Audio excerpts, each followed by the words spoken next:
একটি আদর্শ মসজিদের জন্য সর্বপ্রথম যে বিষয়টি থাকতে হবে তা হবে মসজিদ এটা তাওহীদ চর্চার জায়গা, এখানে কোনো শিরক চর্চা হতে পারবে না। মসজিদ যদি শিরকের চর্চা হয় তাহলে সেটা কখনো আদর্শ মসজিদ হতে পারে না। আদর্শ মসজিদের জন্য প্রধান এবং প্রথম শর্তই হলো এটা যে মসজিদ হবে তাওহীদ চর্চার কেন্দ্রবিন্দু, এখানে কোনো শিরকের নাম গন্ধ নিশানা থাকতে পারবে না। আল্লাহ রাব্বুল আলামিন কোরআনে কারীমে বলেছেন ওয়া আন্নাল মাসাজিদা লিল্লাহ, মসজিদগুলো সব আল্লাহ, এগুলো আল্লাহর ঘর, এগুলো আল্লাহকে সিজদার জায়গা। যেহেতু এটা একচ্ছত্রভাবে শুধুমাত্র আল্লাহকে সিজদা নিবেদন করার, আল্লাহর দাসত্ব প্রকাশ করবার জায়গা, এজন্য ফালা তাদউ মাআল্লাহি আহাদা, তোমরা মসজিদে আল্লাহ ছাড়া আর কাউকে ডাকবে না, অর্থাৎ আর কারোর কাছে প্রার্থনা করবে না। মসজিদ কমিটিতে বিশেষ করে যারা থাকবেন, মসজিদকে যারা আবাদ করবেন, মসজিদের মুতাওয়াল্লি যারা হবেন, তাদের সম্পর্কে আল্লাহ সুবহানাহু ওয়া তাআলা কোরআনে কারিমে নির্দেশনা দিয়েছেন ইন্নামা ইয়ামুরু মাসাজিদাল্লাহ, নিশ্চয়ই আল্লাহর ঘরগুলোকে আবাদ করবে কারা? যাদের মধ্যে চারটি বৈশিষ্ট্য আছে।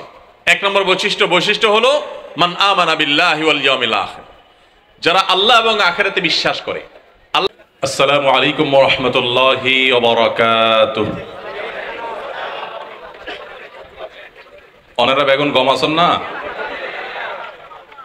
এত গরমের ভিতরে তো গম থাকা বড় কঠিন কাজ। আল্লাহ তাআলা আপনাদের এই কষ্টের উত্তম বিনিময় দান করুন।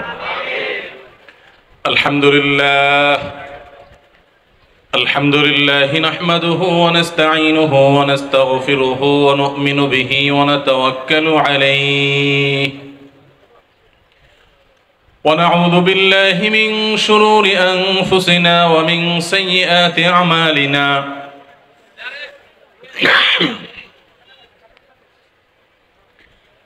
من يهده الله فلا مضل له ومن يضلله فلا هادي له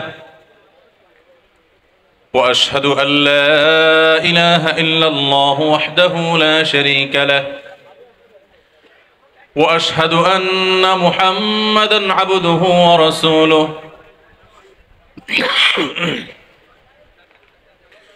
أرسله بالحق بشيرا ونذيرا وداعيا إلى الله بإذنه وسراجا منيرا.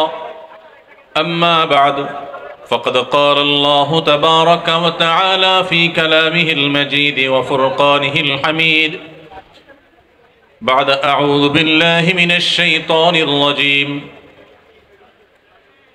وأن المساجد لله فلا تدعوا مع الله أحدا. وقال تبارك وتعالى واعبد ربك حتى يأتيك اليقين. وقال عليه الصلاة والسلام أحب الأعمال إلى الله أدومها وإن قل.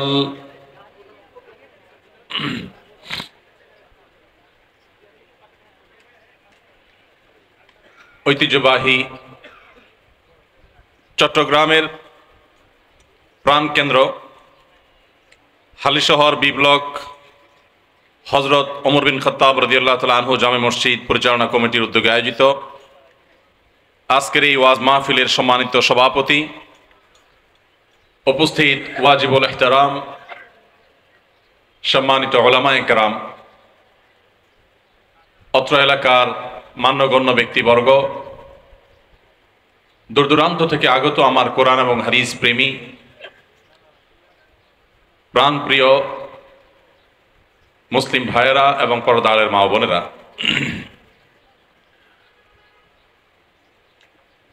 অত্যন্ত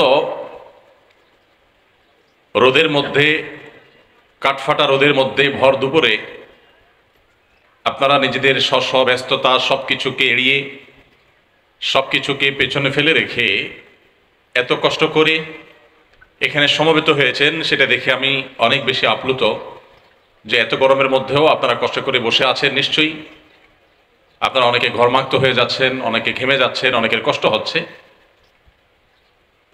তবে আমরা স্মরণ করিয়ে দিতে চাই, আল্লাহ সুবহানাহু ওয়া তাআলা বলেছেন কুল নারু জাহান্নামা আশাদ্দু হাররা, দুনিয়ার গরম এর দাবদাহ এর চাইতে জাহান্নামের আগুন, জাহান্নামের গরমের তীব্রতা অনেক অনেক গুণ বেশি।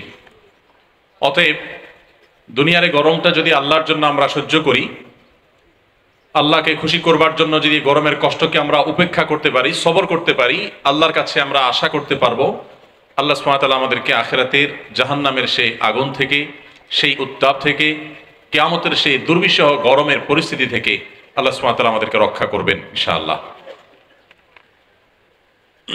সম্মানিত উপস্থিতি,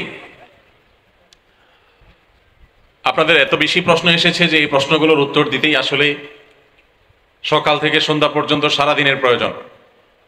তারপরেও যত বেশি সংখ্যক প্রশ্নের উত্তর দেওয়া সম্ভব হয় আমরা ইনশাআল্লাহ সেই চেষ্টা করব। তবে তার আগে ছোট্ট ছোট্ট করে দুটি বিষয় আমরা কিছু কথা আরজ করব ইনশাআল্লাহ।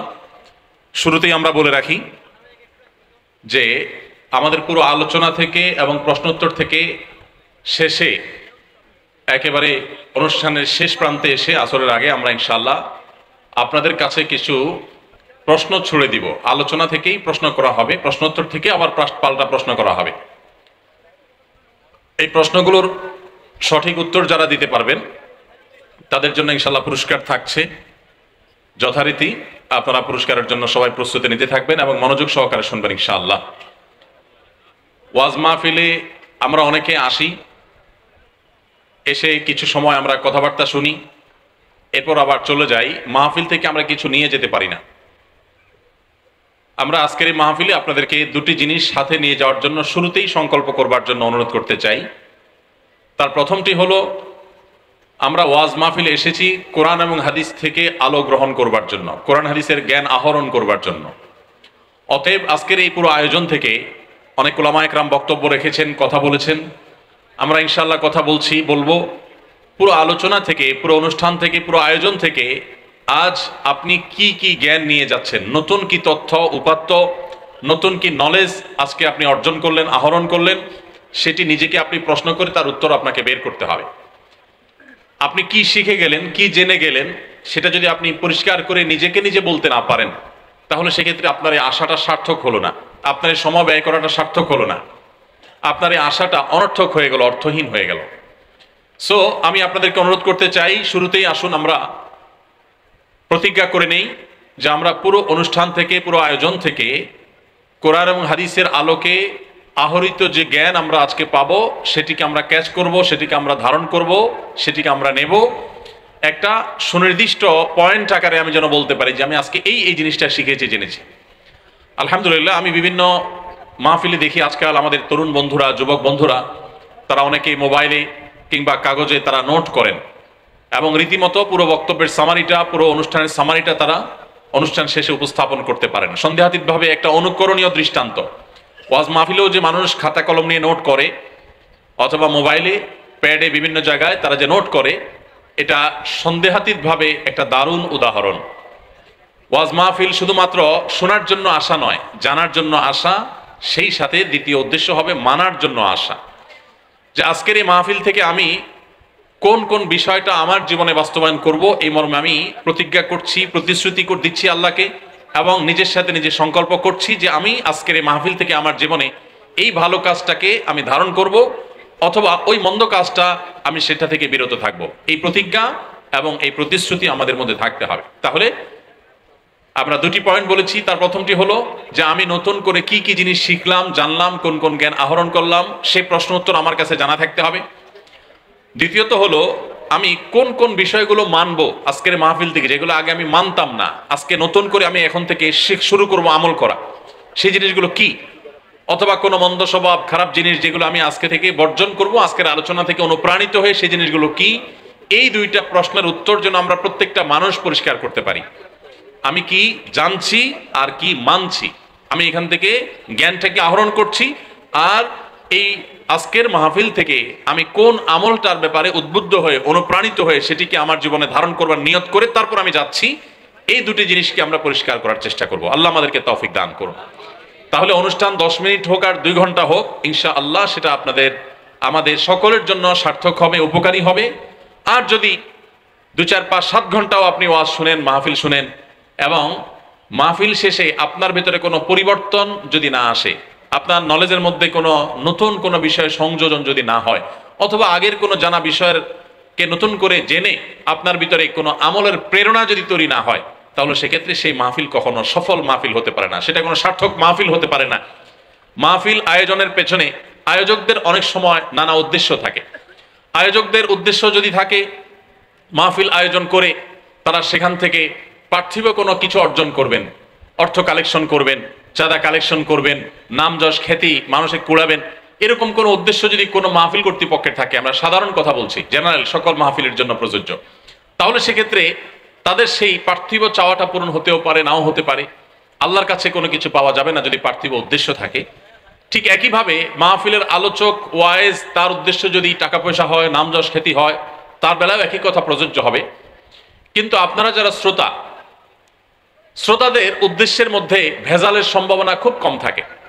আলোচক কিংবা আয়োজক এই উভয় শ্রেণীর মধ্যে উদ্দেশ্যের ভেজাল, উদ্দেশ্যের মধ্যে অসততা, অসাধুতা, বাজে উদ্দেশ্যে মাহফিল করা, এটার সম্ভাবনা আছে। আবার ভালো উদ্দেশ্য হতে পারে।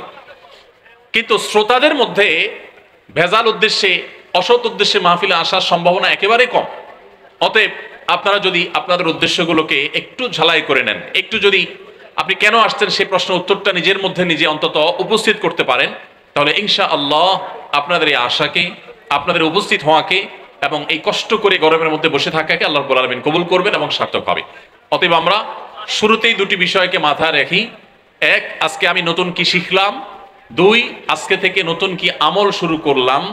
এই দুটি প্রশ্নের উত্তর নিজেকে নিজে অন্তত আমাকে দিতে জানতে হবে। সবাই প্রস্তুত আছে তো ইনশাআল্লাহ? আল্লাহ তাআলা আমাদের সবাইকে তৌফিক দান করুন।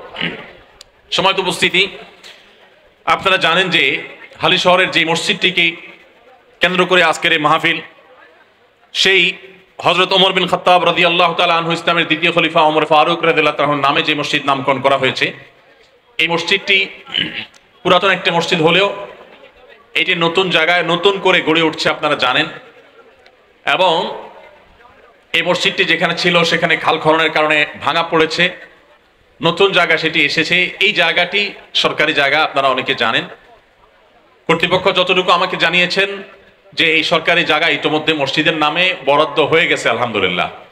এই 5 কাঠা জায়গা মসজিদ হিসাবে বরাদ্দ দেওয়া হয়ে গেছে সরকারিভাবে। শুধুমাত্র সেটার মৌজা মূল্য পরিশোধ করতে হবে এবং সেটা 1,25,00,000 টাকা।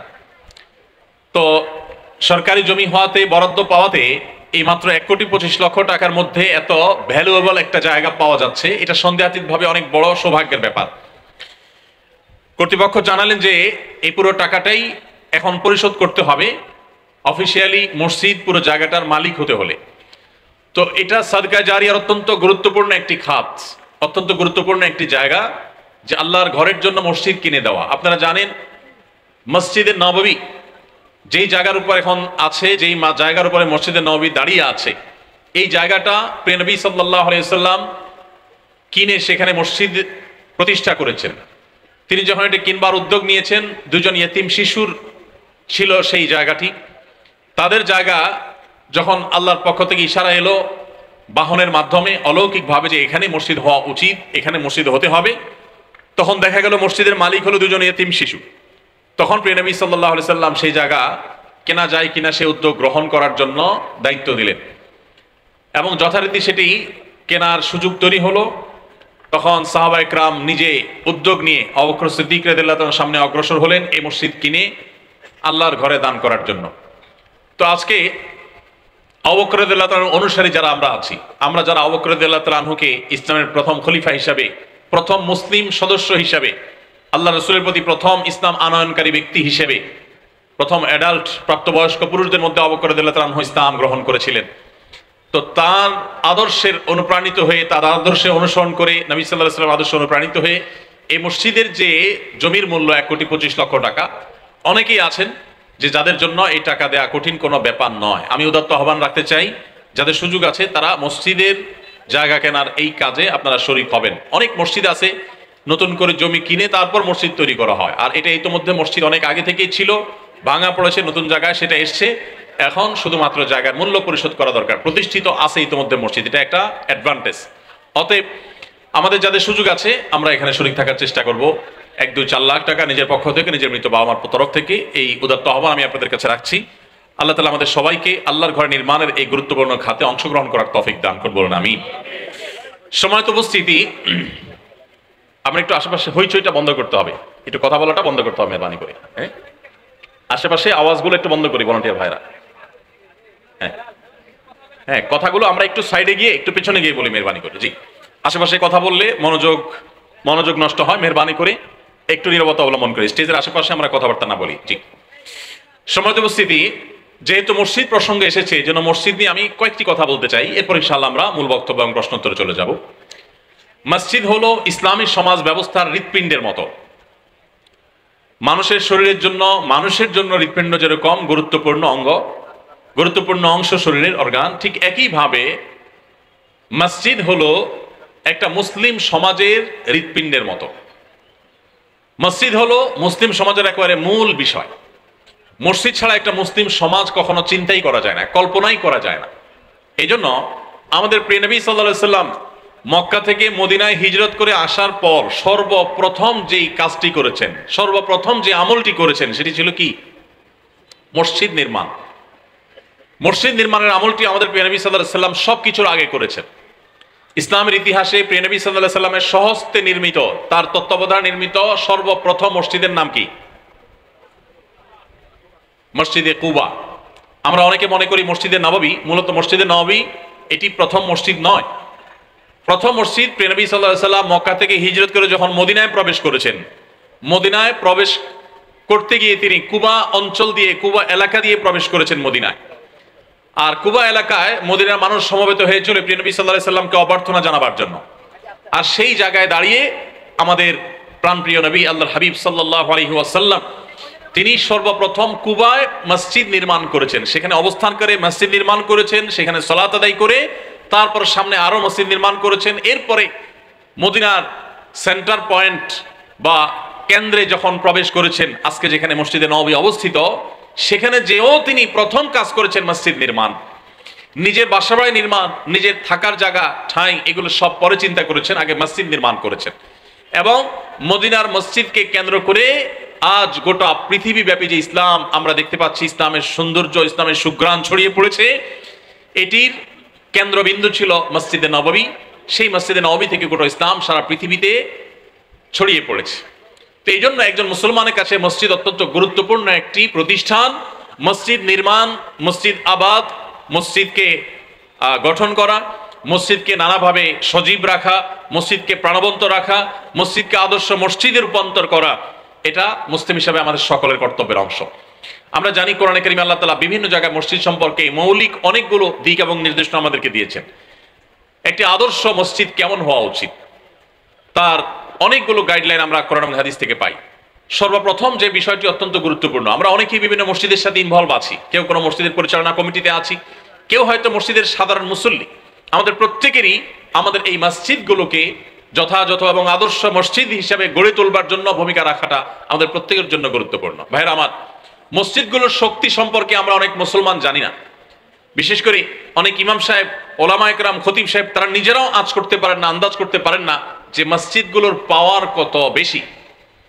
আজ পৃথিবীর বিভিন্ন প্রেসিডেন্ট, পৃথিবীর বিভিন্ন রাষ্ট্রনায়কেরা তারা তাদের জাতির উদ্দেশ্যে সাপ্তাহিক বক্তব্য দিয়ে থাকেন, বুলেটিন প্রকাশ করে থাকেন, তাদের বিভিন্ন বক্তব্যের সার নির্যাস ইত্যাদি তুলে ধরা হয়, সাপ্তাহিকভাবে প্রতিবেদন তুলে ধরা হয়। এই মসজিদ হলো সেই প্রতিষ্ঠান, মুসলমানদের এই মসজিদ থেকেই সর্বপ্রথম এই আইডিয়া দেয়া হয়েছে সপ্তাহে একদিন এলাকার সর্বস্তরের মানুষের উদ্দেশ্যে ভাষণ দিবেন সম্মানিত খতিব, এবং তাদের সুবিধা অসুবিধা, তাদের করণীয় বর্জনীয়, তাদের জন্য প্রয়োজন নির্দেশনা তিনি প্রদান করবেন। এর মাধ্যমে একটা আদর্শ এবং সুন্দর সমাজ গড়ে উঠবে। তো এটার কেন্দ্র হলো যে মসজিদ, সে মসজিদগুলো যদি আদর্শ মসজিদ হয়, সে মসজিদ যদি কোরআন এবং হাদিস যে মসজিদের ছক এঁকে দিয়েছে, কোরআন এবং হাদিস যে মসজিদের চিত্র অঙ্কন করে দিয়েছে, কোরআন এবং হাদিস যে মসজিদের রূপরেখা বাতলে দিয়েছে, আমাদের মসজিদগুলো যদি সেরকম মসজিদ হয়, তাহলে এরকম মসজিদ অনেক বেশি প্রয়োজন হবে না। একটি মসজিদ গোটা পৃথিবীকে পরিবর্তন করার জন্য যথেষ্ট হবে ইনশাআল্লাহ। সময়ত ভাইরা আমার, মসজিদে নববীতে একটি মসজিদই ছিল, যে মসজিদ আমাদের মসজিদগুলোর মতো এত দামি পাথর ছিল না, যে মসজিদে আমাদের মসজিদগুলোর মতো এত দামি টাইলস ছিল না, যে মসজিদগুলোতে আমাদের মসজিদগুলোর মতো এত উন্নত নানা রকমের ব্যবস্থাপনা, এয়ার কন্ডিশন থেকে নিয়ে নানা রকমের সাউন্ড সিস্টেম আজকাল যেগুলো থাকে আধুনিক, এর কোনো কিছুই যে মসজিদে ছিল না, সেই ভাঙাচোরা ভাবে কোন রকম অবকাঠামোর উপরে, সামান্য দুর্বল অবকাঠামোর উপরে, বাহ্যিকভাবে দুর্বল অবকাঠামোর উপর দাঁড়িয়ে থাকা সে মসজিদ এতটা শক্তিশালী ছিল, গোটা পৃথিবীর মোড়, গোটা পৃথিবীর যে আপনার মুভমেন্ট, এটাকে খুব অল্প কিছুদিনের মধ্যে পরিবর্তন করে গোটা পৃথিবীর নেতৃত্বের আসনে মুসলমানদেরকে বসে দিয়েছিল এই মসজিদে নববী। আজও যদি আমরা আমাদের মসজিদগুলোকে সেরকম আদর্শ মসজিদ বানাতে পারি, তাহলে ইনশাআল্লাহ সমাজের চেহারা বদলাতে খুব বেশি সময় প্রয়োজন হবে না। আল্লাহ রাব্বুল আলামিন আমাদের ওলামা একরামদেরকে, সম্মানিত খতিব সাহেবদেরকে, মসজিদ কমিটির আমাদের সম্মানিত ভাইদেরকে এবং সর্বস্তরের মুসল্লিদের সবাইকে মসজিদকে আদর্শ মসজিদ হিসেবে গড়ে তোলার তৌফিক দান করুন। সম্মানিত ভাইরা আমার, একটি আদর্শ মসজিদের যে রূপরেখার কথা কোরআন এবং হাদিস বলেছে, সেগুলো বিস্তারিত বললে অনেক কথা বলা যাবে। আমরা সংক্ষেপে শুধুমাত্র কয়েকটি পয়েন্ট বলতে পারি। নাম্বার এক, একটি আদর্শ মসজিদের জন্য সর্বপ্রথম যে বিষয়টি থাকতে হবে তা হবে মসজিদ এটা তাওহীদ চর্চার জায়গা, এখানে কোনো শিরক চর্চা হতে পারবে না। মসজিদ যদি শিরকের চর্চা হয় তাহলে সেটা কখনো আদর্শ মসজিদ হতে পারে না। আদর্শ মসজিদের জন্য প্রধান এবং প্রথম শর্তই হলো এটা যে মসজিদ হবে তাওহীদ চর্চার কেন্দ্রবিন্দু, এখানে কোনো শিরকের নাম গন্ধ নিশানা থাকতে পারবে না। আল্লাহ রাব্বুল আলামিন কোরআন কারীমে বলেছেন ওয়া আন্নাল মাসাজিদা লিল্লাহ, মসজিদ সব মসজিদগুলো সব আল্লাহর, এগুলো আল্লাহর ঘর, এগুলো আল্লাহকে সিজদার জায়গা। যেহেতু এটা একচ্ছত্র ভাবে শুধুমাত্র আল্লাহকে সিজদা নিবেদন করার, আল্লাহর দাসত্ব প্রকাশ করবার জায়গা, এজন্য ফালা তাদউ মাআল্লাহি আহাদা, তোমরা মসজিদে আল্লাহ ছাড়া আর কাউকে ডাকবে না, অর্থাৎ আর কারোর কাছে প্রার্থনা করবে না, আর কারোর কাছে কোনো প্রকার সহযোগিতা, অলৌকিক সহযোগিতা আশা করবে না। মসজিদে প্রার্থনা করবে শুধু কার কাছে? আল্লাহ রাব্বুল আলামিনের কাছে। অতএব মসজিদে যদি কোনো মৃত মানুষের কাছে মসজিদের মধ্যে বসে দোয়া করা হয়, তার কবর যদি থাকে সেখানে, তার কবরের পাশে দাঁড়িয়ে দোয়া করা হয়, বসে দোয়া করা হয়, তাহলে এটা হবে আল্লাহর শানে সবচেয়ে বড় বেয়াদবি, আল্লাহর শানে সবচেয়ে বড় জঘন্য কর্ম। কারণ যে মসজিদ তাওহীদ প্রতিষ্ঠা করবার জন্য এসেছে, সেই মসজিদের মধ্যে যদি শিরক করা হয়, সেই মসজিদকে যদি শিরকের আখড়ায় পরিণত করা হয়, তাহলে কখনো সেটা মসজিদের মূল উদ্দেশ্যকে সাধন করে না, বরং মূল উদ্দেশ্যকে ব্যাহত করে। এই জন্য আদর্শ মসজিদ হওয়ার জন্য মসজিদে তাওহীদের চর্চা হতে হবে, সেখানে শিরকের কোনো নামগন্ধ থাকতে পারবে। আল্লাহ আমাদের সমস্ত মুসলমান ভাই বোনদেরকে মসজিদের এই গুরুত্বপূর্ণ বিষয়টিকে বুঝার তৌফিক দান করুন। তাহলে প্রথম শর্ত হলো মসজিদে তাওহীদের চর্চা হবে, এখানে সেজদা হবে শুধু আল্লাহকে, কোনো কবরকে না, কোনো মাজারকে না, কোনো পীরকে না, কোনো জীবিত মৃত কোনো ব্যক্তিকে না, কোনো অদৃশ্য শক্তির কাছে কোনো সহযোগিতা চাওয়া নয়। একমাত্র সহযোগিতা চাওয়া হবে, সাহায্য চাওয়া হবে শুধু কার কাছে? আল্লাহ রাব্বুল আলামিনের কাছে। তাহলে সে মসজিদ হবে আদর্শ মসজিদ, সে মসজিদ হবে নবী সাল্লাল্লাহু আলাইহি সাল্লামের দেওয়া তার রূপরেখাওয়ালা মসজিদ। ভাইরা আমার, আপনারা জানেন মক্কায় আজকে যে কাবা আমরা দেখতে পাচ্ছি, বাইতুল্লাহ দেখতে পাচ্ছি, এই মসজিদ তো নবী সাল্লাল্লাহু আলাইহি সাল্লামের নবী হওয়ার নবুয়ত প্রাপ্তির আগেও ছিল। তার নবুয়ত প্রাপ্তির আগেও ছিল যখন মানুষ সেখানে শিরক করত। প্রিয় নবী সাল্লাল্লাহু আলাইহি সাল্লাম মক্কা বিজয় করবার পর সেটাকে তিনি শিরক মুক্ত করেছেন। অতএব মসজিদগুলো শিরক মুক্ত হতে হবে। দ্বিতীয়ত, একটি আদর্শ মসজিদের জন্য যে বিষয়টি খুব গুরুত্বপূর্ণ তা হলো মসজিদে সুন্নাতে রাসূলের চর্চা হবে, কোনো বিদআতের চর্চা হবে না। সুন্নাত প্রতিষ্ঠা হবে মসজিদের মূল কাজ। প্রত্যেকটা কাজে প্রিয় নবী সাল্লাল্লাহু আলাইহি সাল্লাম কি করেছেন, বিশেষ করে ইবাদতগুলো, ইবাদতের ক্ষেত্রে প্রিয় নবী সাল্লাল্লাহু আলাইহি সাল্লামের আদর্শ কি আছে, তার সালাত কেমন ছিল, তার নামাজ কেমন ছিল, তার রোজা কেমন ছিল, তার দোয়া কেমন ছিল, তার তিলাওয়াত কেমন ছিল, তার দুরূদটা কিভাবে পাঠ করা হতো, তিনি কোন আমলটা কিভাবে করতেন, সেই সুন্নাতগুলো প্রতিষ্ঠা করা হবে মসজিদের প্রধান কাজ। কোন মসজিদ যদি সুন্নাহ প্রতিষ্ঠা করে সর্বস্তরে, তাহলে সেটি হবে আদর্শ একটা মসজিদ। আল্লাহ তাআলা এই মসজিদ সহ দেশের সমস্ত মসজিদগুলোকে সুন্নাহ প্রতিষ্ঠার কেন্দ্র হিসেবে কবুল এবং মঞ্জুর করবো না, আমিন। তৃতীয়ত, মসজিদ যেহেতু আল্লাহর ঘর এবং সেখানে যেহেতু তাওহীদ প্রতিষ্ঠা করতে হবে, এটাকে কেউ ব্যক্তিগত খবরদারি প্রকাশের জায়গা হিসেবে গ্রহণ করতে পারবে না। আজকাল আপনারা জানেন অনেক মসজিদ আছে যে মসজিদগুলো মসজিদের কমিটি, মসজিদের কর্তৃপক্ষ, মুতাওয়াল্লি, সভাপতি, সেক্রেটারি অথবা বিভিন্ন ব্যক্তিবর্গ, তারা তাদের ক্ষমতা জাহিরের একটা কেন্দ্র হিসেবে মনে করেন। তারা মনে করেন যে তাদের খবরদারি জাহিরের একটা বড় জায়গা হলো মসজিদ। মসজিদ হলো গোলামি প্রকাশের জায়গা। আল্লাহর ঘরে এসেও যদি কেউ নিজের কর্তৃত্ব আর সর্দারি আর মাতবরি জাহির করতে চায়, তো এর চেয়ে বড় অহংকারী আর পাপিষ্ঠ এবং কপাল পোড়া হতভাগা আরেকজন হতে পারে না।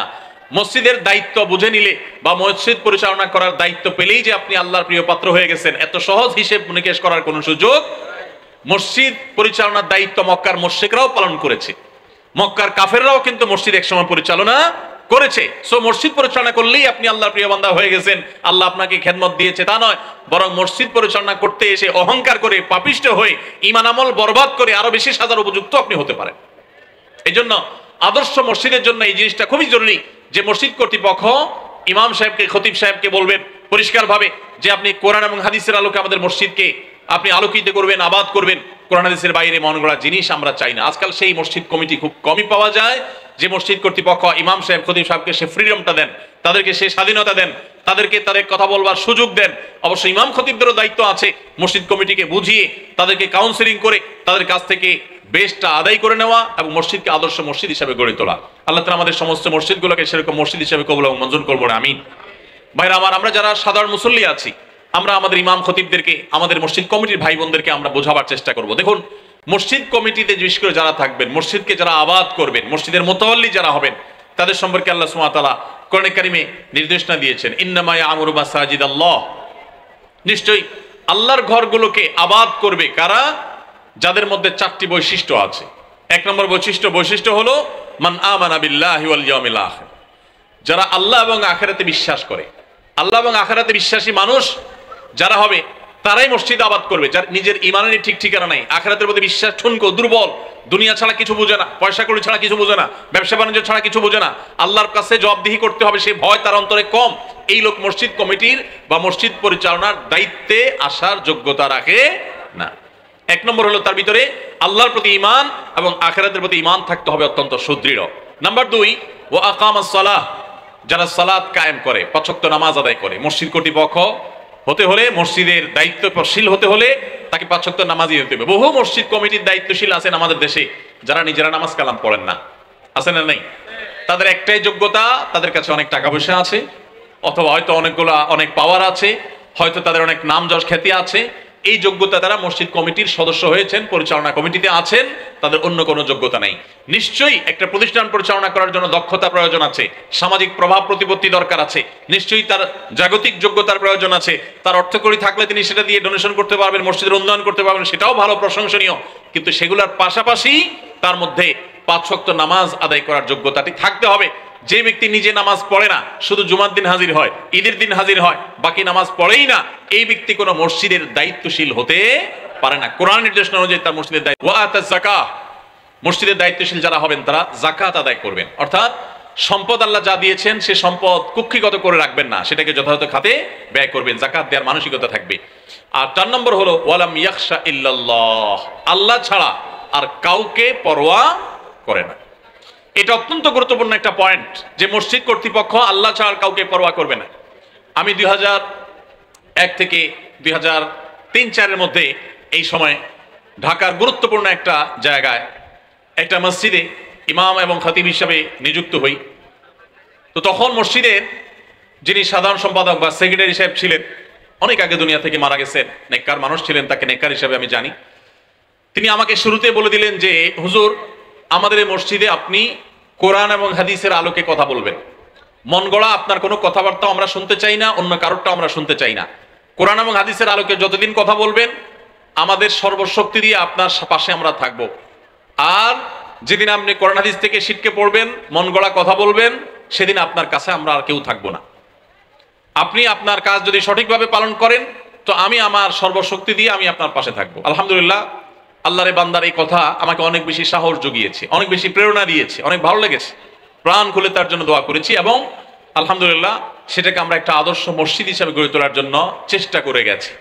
তো আজ মসজিদ যারা পরিচালনা করেন তাদের মধ্যে এই যোগ্যতাগুলোর অনেক সময় অভাব থাকে, ঘাটতি থাকে। যারা মসজিদ পরিচালনা করছেন অথবা করবেন তাদেরকে আমরা অনুপ্রাণিত করি, নিরুৎসাহিত করছি না। আপনারা ভালো কাজে এসেছেন, কিন্তু যোগ্যতাগুলো অর্জন করেন, তাহলে সোনার উপর সোহাগা হবে ইনশাআল্লাহ। তাহলে আদর্শ মসজিদ হওয়ার জন্য মসজিদ যারা পরিচালনা করবেন এই মানুষগুলো এই 4 গুণে গুণান্বিত হতে হবে। তাদের মধ্যে আল্লাহর প্রতি ঈমান, আখিরাতের ঈমান থাকবে, 5 ওয়াক্ত নামাজ আদায়কারী হবেন, তারা যাকাত আদায়কারী হবেন, আল্লাহ ছাড়া কাউকে পরোয়া করবেন না। মসজিদ কমিটির প্রত্যেকটা লোক তাদের উচিত সূরাগুলোকে সহি করে নেওয়া এমন ভাবে যে ইমামের অনুপস্থিতিতে তারাই যেন ইমামতি করতে পারেন। আল্লাহ তাআলা আমাদের সমস্ত মসজিদ কমিটির সদস্যদের মধ্যে, দায়িত্বশীল ভাইদের মধ্যে এই যোগ্যতা দান করে দিন, বলুন আমিন। ভাইরা আমার, একটি আদর্শ মসজিদের জন্য আরেকটি গুরুত্বপূর্ণ যে বিষয়টি দরকার সেটি হলো যে মসজিদে ইমাম এবং খতিব মুয়াজ্জিন যারা থাকবেন এটাকে তাদের পেট পালার মাধ্যম হিসেবে গ্রহণ করবেন না। শরিয়াত দৃষ্টিকোণ থেকে ইমামতি খতিবগিরি করে টাকা নেওয়া, বেতন নেওয়া জায়েজ হলেও এটা তাদের রুটি রুজির মাধ্যম না। এটাকে যদি তারা একমাত্র রুটি রুজির মাধ্যম বানান, এটাকে যদি তারা শুধুই প্রফেশন হিসেবে দেখেন, তাহলে কখনো একটি আদর্শ মসজিদ গড়ে ওঠা সম্ভব নয়। তাদের এটা হবে সেবা, এটা হবে তাদের দায়িত্ব পালন, এটা হবে আল্লাহর ভয় থেকে একজন ইমাম, একজন খতিব তার মুসল্লিদের, তার মুক্তাদিদের কারোর দুর্বলতা, কোনো ত্রুটির কথা মনে করে আল্লাহর কাছে ভোর রাতে তাহাজ্জুদের সময় দোয়া করবেন, সেজদায় দোয়া করবেন, নামাজের পর দোয়া করবেন, বিভিন্ন সময় দোয়া করবেন তাদের জন্য। এটা হবে একজন আদর্শ ইমাম, একজন খতিবের দায়িত্ব। একজন আদর্শ ইমাম খতিব ছাড়া একটা আদর্শ মসজিদ সম্ভব নয়। আদর্শ মসজিদ তখন হবে যখন সেই মসজিদের ইমাম, খতিব, মুয়াজ্জিন সবাই আদর্শবান হবেন। মুয়াজ্জিন যিনি হবেন তিনি আজান দিবেন আল্লাহর জন্য। আজান দেওয়া অনেক ফজিলতপূর্ণ একটা কাজ, মসজিদ পরিষ্কার করা একটা ফজিলতপূর্ণ কাজ, ইমামতি করা স্বয়ং নবী সাল্লাল্লাহু আলাইহি ওয়াসাল্লামের সুন্নাত, খতিব হওয়া স্বয়ং নবী সাল্লাল্লাহু আলাইহি ওয়াসাল্লামের আদর্শ, তার অনুকরণ। সো এই কাজগুলো হবে সুন্নাহর অনুসরণ করাতে। আল্লাহ তাআলা আমাদের মসজিদের দায়িত্বশীল ব্যক্তিবর্গের পাশাপাশি মসজিদের স্টাফ যারা আছেন, দায়িত্ব পালনকারী ইমাম, খতিব, মুয়াজ্জিন যারা আছেন, খাদিম যারা আছেন, আল্লাহ তাআলা তাদের সবাইকে তাদের দায়িত্বগুলোকে যথাযথভাবে পালন করার তৌফিক দান করুন। ইমাম খতিবদের উচিত মসজিদগুলোতে নানাবিধ আয়োজন করা, বিভিন্ন প্রোগ্রাম করা, বিভিন্ন রকমের প্রোগ্রামের মাধ্যমে এলাকাবাসীকে নানাবিধ ভাবে উপকার পৌঁছানো। আমাদের প্রিয় নবী সাল্লাল্লাহু আলাইহি ওয়াসাল্লাম মসজিদ আপনারা জানেন শুধু নামাজ পড়ার ঘর ছিল না। আমরা আজকাল মসজিদগুলোকে বানিয়েছি, সারা বাংলাদেশে মসজিদগুলো এখন বেশিরভাগ মসজিদগুলো হলো নামাজের ঘর। শুধুমাত্র সেখানে নামাজটা হয়, নামাজের পরে আবার তালা মেরে দেওয়া হয়, বাস শেষ। অথচ মসজিদ থেকে আমরা নানাবিধ সামাজিক কর্মকাণ্ড আমরা করতে পারি। বিশেষ করে আমাদের সমাজে পারিবারিক ব্যবস্থা ভঙ্গুর হয়ে গেছে, দাম্পত্য জীবন ভয়ঙ্কর একটা অবস্থা পার করছে। আমরা জানি স্বামী স্ত্রীর মধ্যে মনোমালিন্য চরম আকারে, ঘরে ঘরে সংসার ভেঙে খান খান হয়ে যাচ্ছে। এরকম কঠিন পরিস্থিতিতে মসজিদের ইমাম সাহেবরা যদি প্রশিক্ষণ নিয়ে তারা যদি কাউন্সিলর হওয়ার দায়িত্ব নেন, কাউন্সিলর বলতে মানুষকে কাউন্সিলিং করা, এবং ফ্যামিলি কাউন্সিলিংটা যদি তারা সঠিকভাবে করতে পারেন, তাহলে ইনশাআল্লাহ আমাদের সমাজের এই ভয়াবহতা কিছুটা হলেও রোধ করা সম্ভব। আমরা দোয়া করি আল্লাহ তাআলার কাছে যে এই মসজিদকে এবং আরো যত মসজিদ বাংলাদেশে আছে, আপনাদের চট্টগ্রামে আছে, সমস্ত মসজিদগুলোকে, সারা দেশে সমস্ত মসজিদগুলোকে আল্লাহ তাআলা আদর্শ এবং মসজিদের নববীর যে গুণাবলী ছিল, যে বৈশিষ্ট্যাবলী ছিল, সেরকম মসজিদের রূপান্তর হওয়ার তৌফিক দান করুন, বলুন আমিন।